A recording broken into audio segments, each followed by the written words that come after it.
And that was the 1954 World Series. The great catch by Willie Mays. I'm Joe Castellano. This is the sportsvirus.com Inside China Basin webcast podcast. Thanks for joining us today. Very special guest, a man who has authored a book about Willie Mays, 24 life stories and lessons from the Stay Hey Kid. John Shea from the San Francisco Chronicle joining us. We're actually both in the same town. We're both in Novato, California, and we're talking to each other here on this great technology, the webcast podcast. John, thanks a lot for joining us. You must be like me. We're just missing being at the ballpark so much, so at least we could talk about baseball from our computers like this. Yeah, it's a good call. We're supposed to have the opening weekend the past couple of days, but unfortunately, it's not coming anytime soon, and it's not coming in May. It's not coming in June, and who knows if it'll come in July or August. But once it does, man, it'll be magnificent. Well, your book about Willie Mays is scheduled to come out on May the 5th, day before his birthday. Tell us about the book and as far as it being released. No changes there, right? Well, first of all, it's not my book. It's my book and Willie's book. Right. Right. Co-authors. I mean, we worked on this together. We worked on it for a long, long time. I remember talking to him maybe 15 years ago, Joe, and I said, Willie, what about a book? Are you up for a book? And he said, John, yes, but I'd like to see this book in classrooms. So from there, we sort of went all inspirational with life stories and life lessons. All throughout the book, it's got both. And it's been a project it's a project of a lifetime, really. I mean, I've spent so many years with him, hanging out with him, and what an experience. I mean, who could say that? Why me, right? But he's really been into it, and I've met with him 15 or 20 times, and each time, instead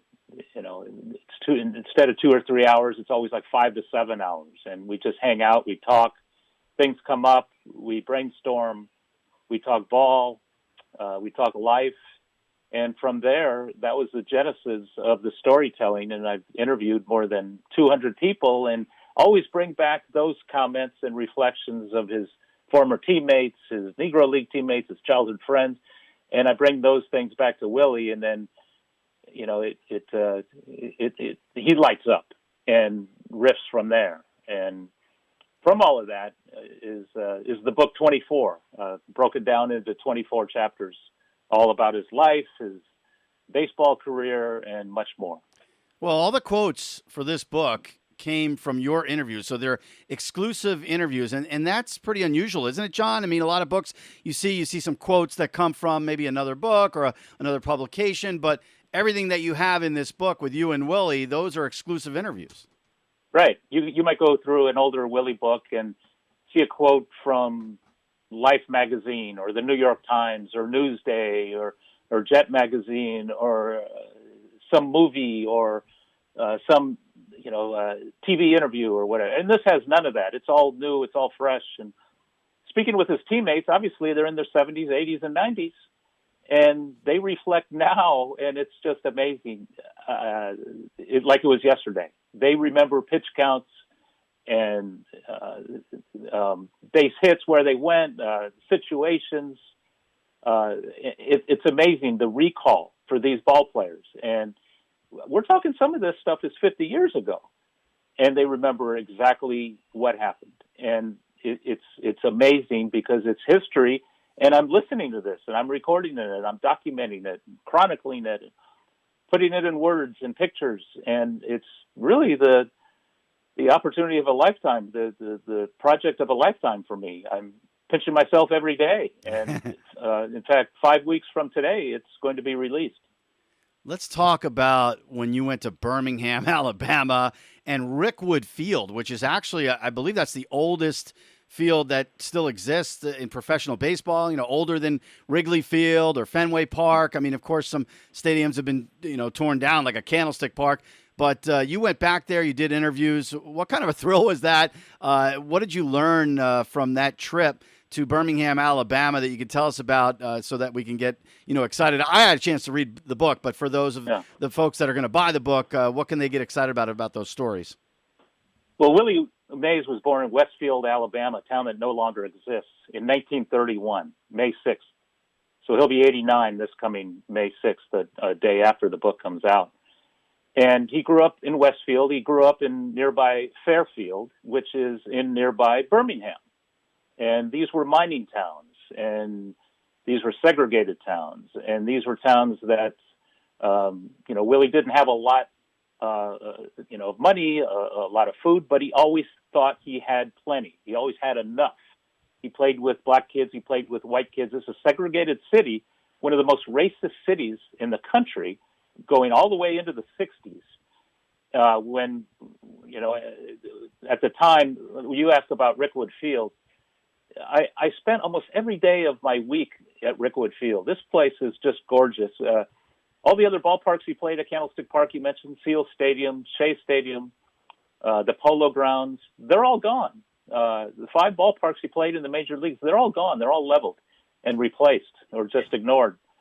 But Rickwood still is existing, and college teams play there, high school teams play there. Built in 1910. Once the old Comiskey Park was replaced in the early 90s, that's when this became number one among the oldest professional ballparks.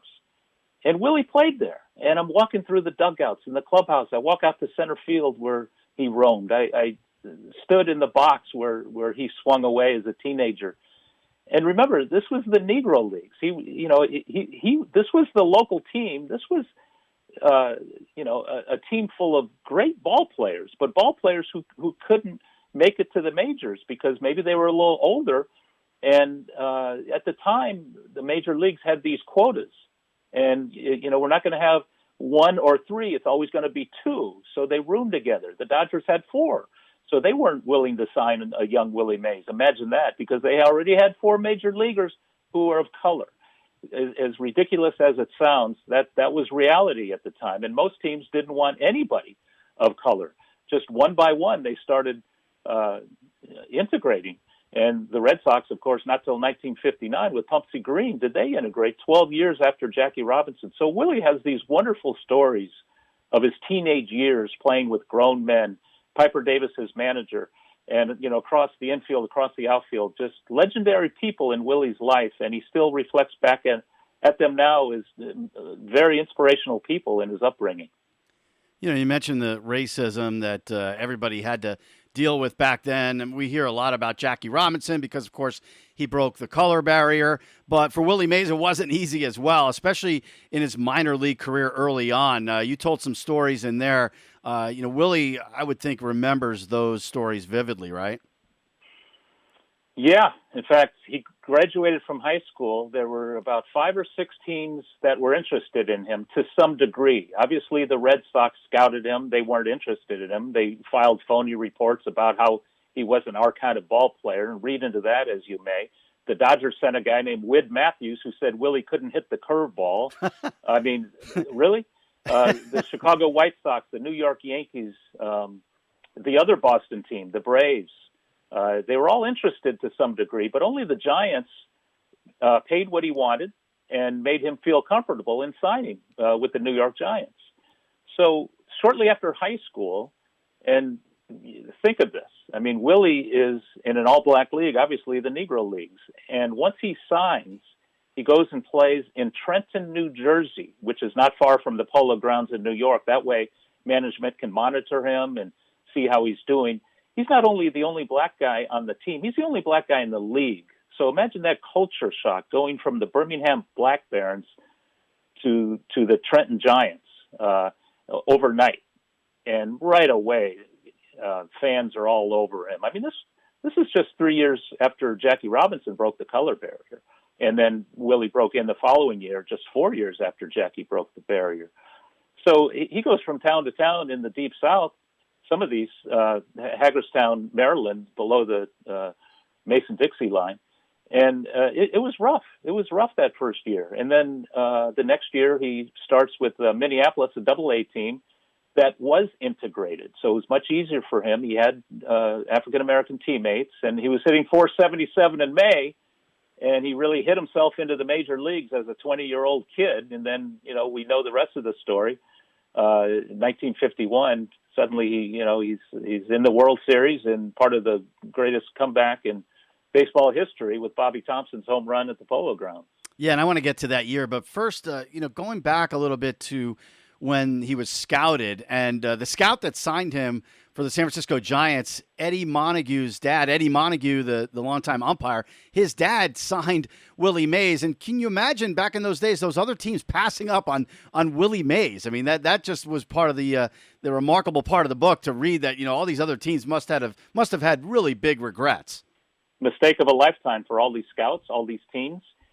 The Boston Red Sox Willie speaks of the most because that was the team that had a Double-A affiliate in Birmingham that played at Rickwood Field.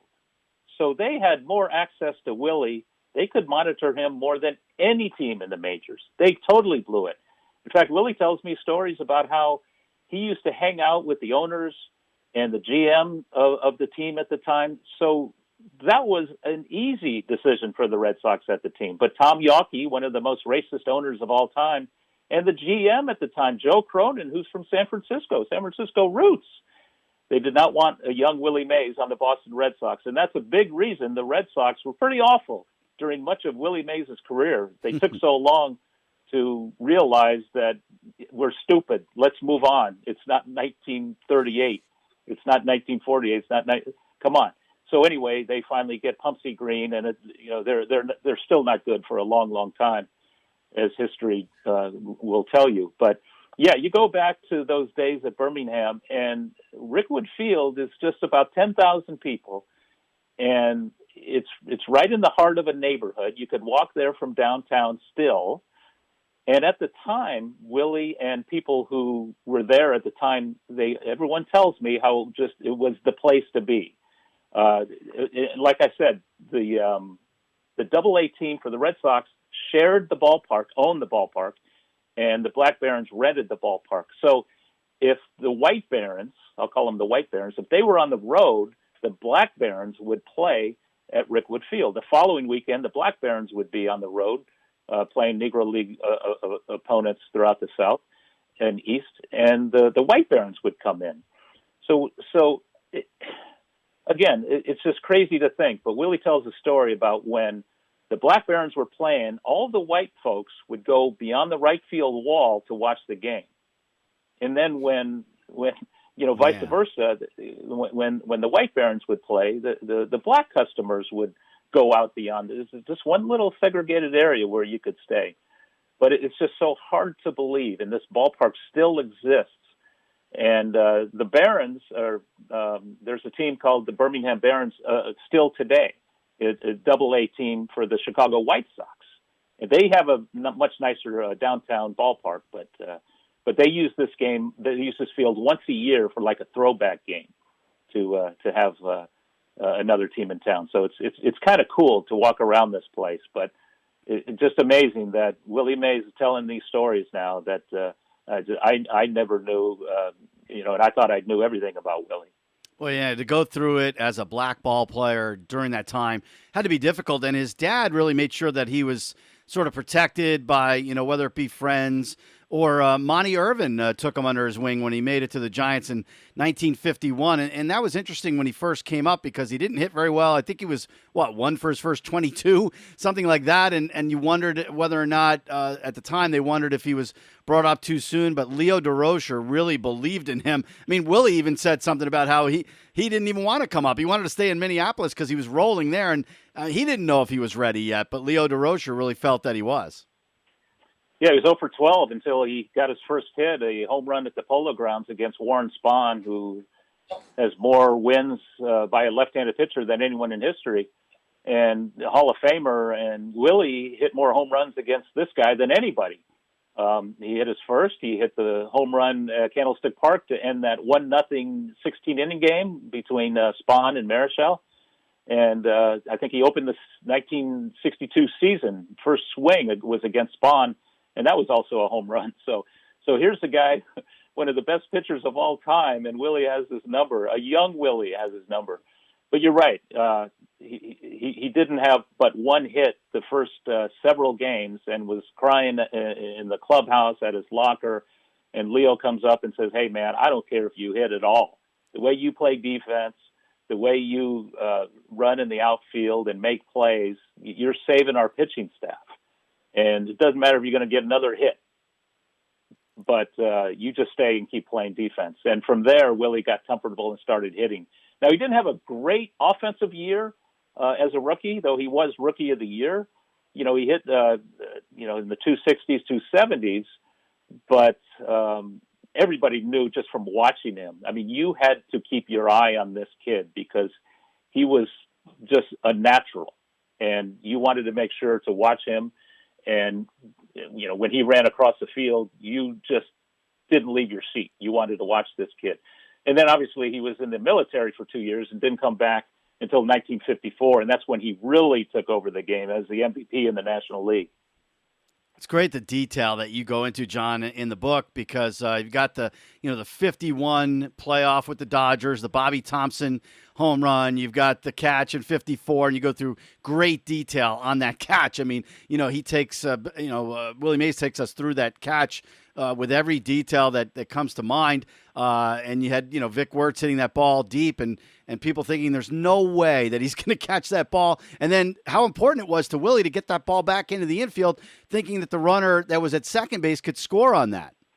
Yeah, you're right. This was the powerhouse Cleveland Indians.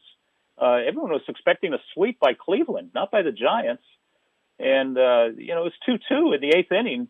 And the Giants were holding tight, and the big Vic Wertz comes up with Al Rosen at first and Larry Doby at second, and hits the ball about 900 feet, thinking, okay, that's either a 3-run homer or a 2-run double or a 2-run triple. But either way, the Indians are up 4-2.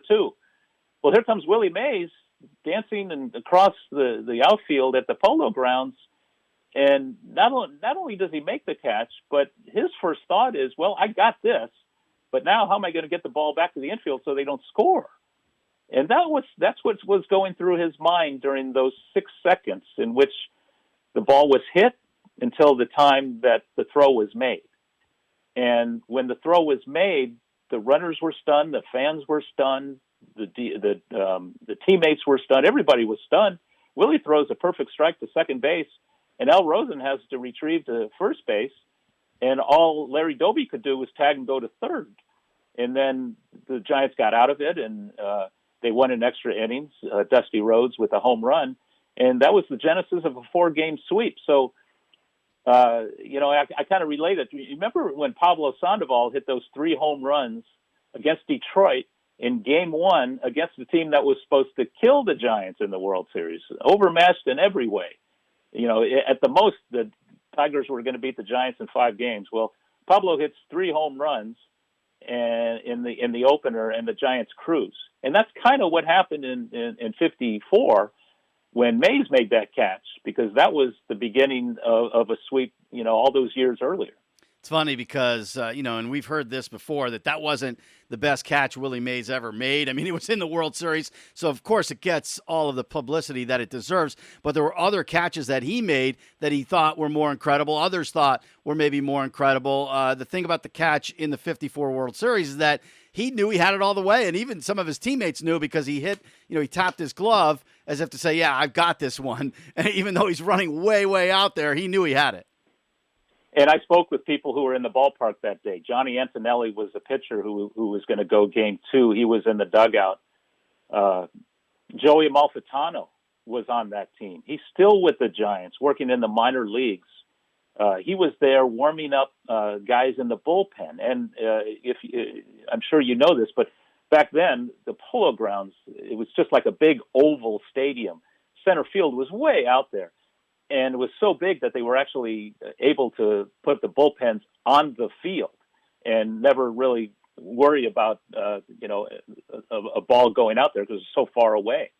And, sure enough, this ball almost hit the bullpens. But, yeah, so all these Carl Erskine, not Carl Erskine, but Al Rosen, I spoke with, who has passed, saying that, Al Rosen had a great quote. He says, he was the only one that could have made that play at that time at that ballpark. And if you think about it, the catch can never be repeated because nobody has a ballpark like the Polo Grounds. Any ball hit like that today is going to be easily a center field homer. I mean, the Tigers have a ballpark which is the deepest center field in the majors, but add another 40 feet, and now you're talking the Polo Grounds. So only Willie Mays could have made that catch. And then the next, a few years later, when they moved to San Francisco, they play at Seal Stadium, and Willie used to complain and says, I can make all these catches, but they got the wall out there. It's funny because, you're right. It'll never happen again like that. And I'm glad you mentioned Joey Amalfitano. You quoted him a lot in the book, and it was really interesting when Willie Mays had the 4 home run game because Joey Amalfitano was a big part of that. Looked like Willie wasn't going to play back on April the 29th, 1961. He was sick. He had eaten some ribs that I guess didn't agree with him. So he rarely sat down, but he was going to sit down that game. And then Joey Amalfitano gave him one of his bats, and I guess he liked it a lot, huh? Yeah.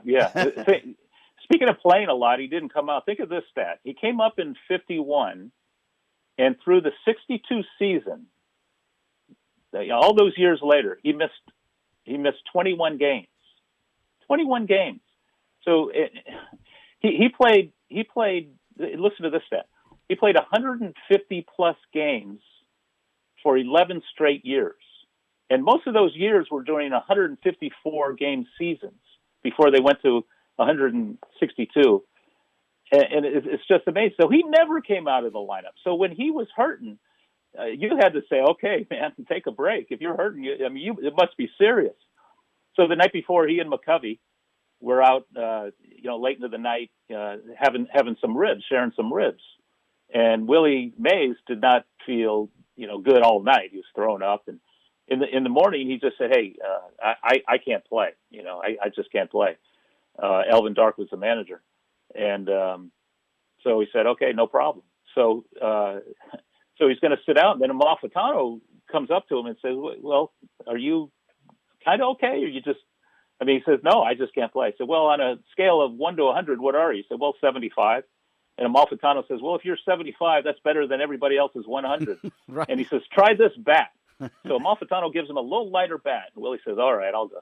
So he went out to take some batting practice, hit about 6 or 7 home runs over the wall, and says, oh, man, I do feel pretty good. And it was a little lighter bat that Amalfitano used. And Amalfitano said it was heavy for him, and he used it during BP just to get loose. And so Willie used big old bats and heavy bats. And this particular bat was legendary because without that bat, Willie doesn't have the best game of his career. And a funny side story to that is both those guys thought that bat was gone. And because they moved on to Chicago. This game was in Milwaukee. They moved to Chicago the next series, and Willie hits the ball, cracks the bat, and they figure, oh, that's it. Amalfitano put it up at his locker, and they thought somebody swiped it, and some kid, put some nails in it and goes out and hits the ball, lost forever. But doing a little research for this book, we actually found the bat, and we found where it is, and that's a pretty cool story. And when Amalfitano and Willie heard that we know where the bat is, they were just amazed. Yeah, Cooperstown. That's what I saw in your book, Cooperstown. Wow, yeah, what a place for the bat to be, right? And it's not like Cooperstown promoted this in a big way, but, down in the dungeon or wherever they keep some things they don't have on display, there's Willie's bat. They also have the glove that Willie used to catch, to make that catch off Vic Wirtz. So, like, 2 of the biggest items in Willie's career, Cooperstown has. You mentioned the durability for Willie Mays, and Mickey Mantle was not as durable. We know about the knee injury, and he was banged up a lot, but there were always the comparisons, and I didn't realize how friendly they were. They were good friends, and you think about Willie, Mickey, and the Duke, and the song, and all that, and all 3 guys got along really well, right?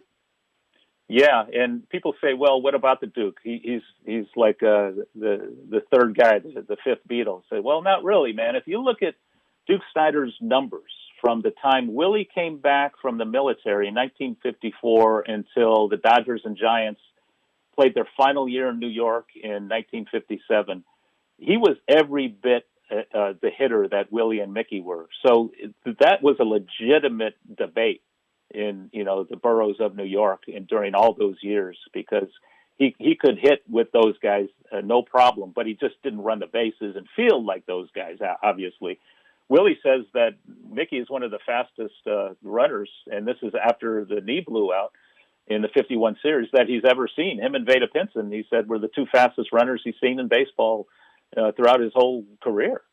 So, yeah, they were tight. They grew up in the South in the same year in 31. They broke in the same year in 51. They played the same position. They played in the same city.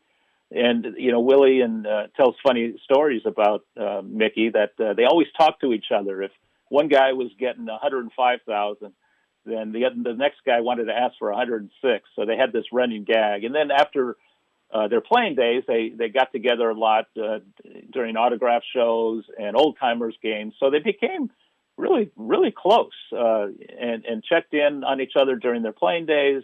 Obviously, they saw each other every year at All-Star games and a couple of times during the World Series. But yeah, they were tighter than I ever thought. And Willie tells a great story about his last conversation with Mickey shortly before Mickey passed. So they were tight, and Willie gets really emotional when talking about Mickey.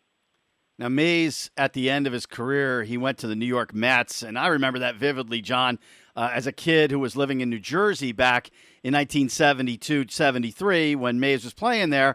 And I'll show you here for our webcast viewers. This is an autograph photo I got of Willie Mays when he was a Met. I used to write the Mets players, and then they would answer with an autograph photo. I mean, it was incredible. I don't know that players so really Willie do signed that. Yeah, Willie signed that photo. Yeah, That's yeah, beautiful. it's pretty Wow. cool. My mom actually dug that out for me, so we're going to thank my mom today. So, and my brother Tom, by the way, who's producing this webcast. But yeah, I think that as a Met, when you think about those days, you think that, okay, it's the end of his career. He's not as good. You think about the argument at home plate when Bud Harrelson, many people thought that he was safe against the A's in the World Series. And you see the photo of Mays just, bewildered that out call was made when he thought it was a safe call. And then there's the fly ball out in the outfield in Oakland where he loses it in the sun. And so there are these images and these memories, and it doesn't tell the whole story like your book does, John, because in the book, you quoted Ed Kranepool and Jerry Koosman and what they thought of Willie Mays. Yeah, we're talking about the 1973 World Series. It's Willie's last year. He's with the Mets, and the Oakland A's are in the World Series, and it goes 7 games. And everybody remembers these pictures of Willie on his knees, complaining to the umpire and thinking, well, boy, that must have been an awful play he made. Oh, that must have been an awful call he got at the plate. Well, it's none of that. He was on his knees arguing with Augie Donatelli, the umpire, going after the umpire in defense of a teammate, because all the Mets thought that the play at the plate, should have been in the Mets' favor. And Ray Fosse was the catcher at the time, and he tells me to this day, no, he was out. But yeah, there was a big argument, and people say, well, you don't want to be like Willie Mays. You don't want to play beyond your years. So I said, you know what? I'm going to look into this. I'm going to talk to the people to see if the people who were there at the time believe that. And I couldn't find anybody. I mean, Willie Mays hardly played at all in the final 2 months of the season because of injuries. It was the first time in his career he was ever on the disabled list. And he was hurting. He was 41, 42 years old. And Joan Payson, the owner of the Mets, wouldn't let Willie retire. And Willie says, okay, finally, at the end of the season, but Willie and Joan said, just play out the season, please, for me. So anyway, his teammates swore by him, saying he's the best athlete we've ever seen. And, he's in his final year. He and Seaver got along, and Kranepool, Koosman, like you said, they were like his best friends. And they looked out for Willie, made sure that, he was fine, that the clubbies were taking care of him, and the fans didn't, get on his case. And everyone just seemed to be in his corner. But when you look back at that, say, well, he missed some balls in the outfield. And, he hadn't played center field in over a month. And, there's an injury, and they asked Willie to play center field in the first couple of games. And he said, that's fine. But he came in game 2, which went extra innings. And this game went on forever. And it was at the Coliseum. And it was a little later start. So you had the shadows and you had the sun. And I talked to people who were there, from Raleigh Fingers to Reggie Jackson to a couple of Mets, to other A's, and they all say that day was like the worst sun ever. And, Willie goes out there and lost a couple balls in the sun. If it happened to him when he was 25 or 30, nobody would have ever thought about it. But it's in his final season.